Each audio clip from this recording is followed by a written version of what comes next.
इस तौर से उत्तर प्रदेश के उनके टेबल पर, सरकारी टेबल पर मनुस्मृति क्या है। काश उनके कार्यालय में, उनके टेबल पर बाबा साहब भीमराव अम्बेडकर का अगर संविधान होता, अगर संविधान पढ़ते तो आज देश और प्रदेश की जो हालत होने जा रही है।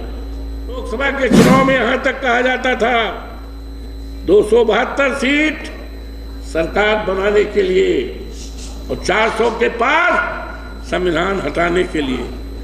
ये किसकी विचारधारा थी? कौन सी पार्टी थी? कौन से लोग थे? इसलिए हमें आपको सजग रहना है।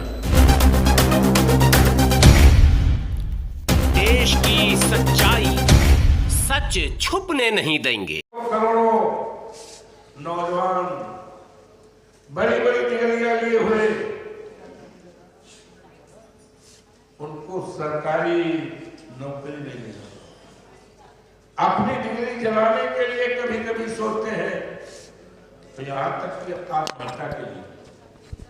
इसी देश की दौलत, हीरा जवाहरात, सोना चांदी नहीं हुआ करता।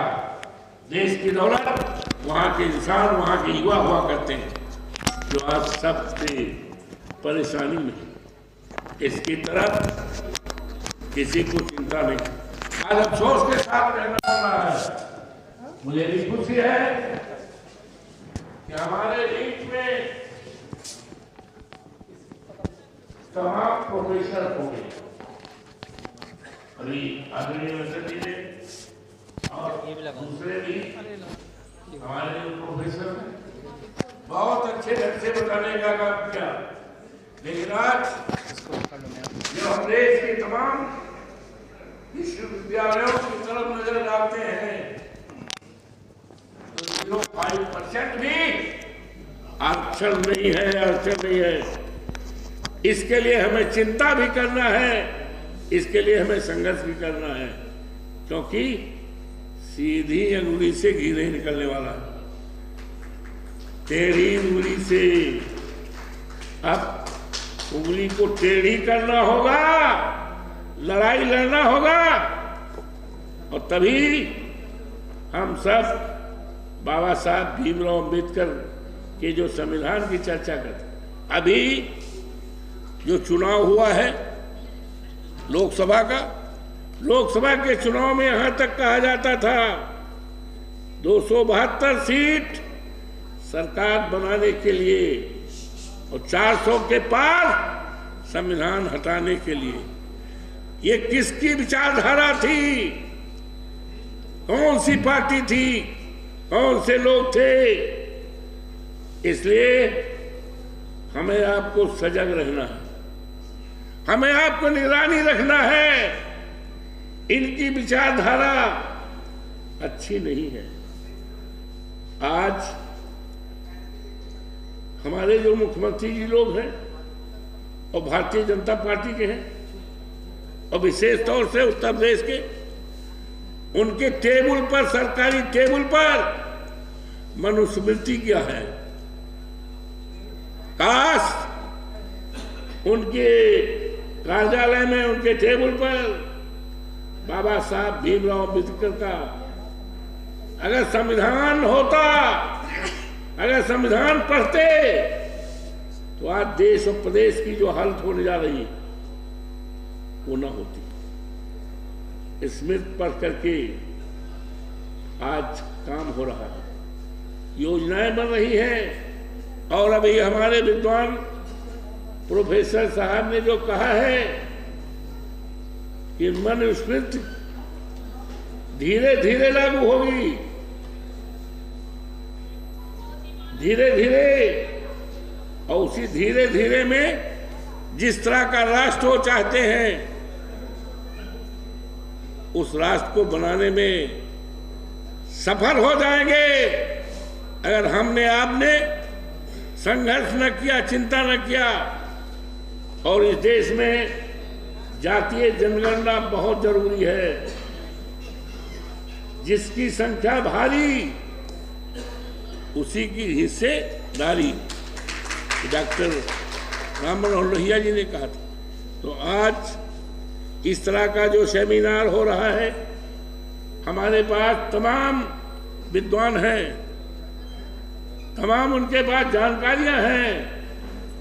आज आवश्यकता है कि इस तरह का आयोजन करके उन स्थानों पर भी जागृति पैदा की जाए जहां पर अंधेरा है, जहां पर आज पुरानी तरह का रस्म रिवाज है। बाबा साहब कहा करते थे, और उन्होंने जो आरक्षण की सुविधा की है किसी एक जात के लिए नहीं किया है, लेकिन अफसोस है कि हम जातियों में बटे हुए हैं। ये पासी है, धानुक है, ये धोबी है, फलाना है, धमाका है। ये बात बाबा साहब की नहीं थी। बाबा साहब ने जोर दिया था शिक्षा पर। तो आज सबसे शिक्षा जरूरी है, और भारतीय जनता पार्टी की जो सरकारें हैं, दलितों को शिक्षा से दूर रखने का व्यवस्था किया है, योजना बनाई है, जिससे हमारे बच्चे यूनिवर्सिटी में न पढ़ पाए, संविधान के प्रति अपने अधिकारों की चर्चा न कर सके, संघर्ष न कर सके। आज वो उसी में संतोष हो गए कि हम ऐसे दलितों के सम्मान, ऐसी वंशज को तैयार करें तो बोरा ढोवे, ठेला चलावे।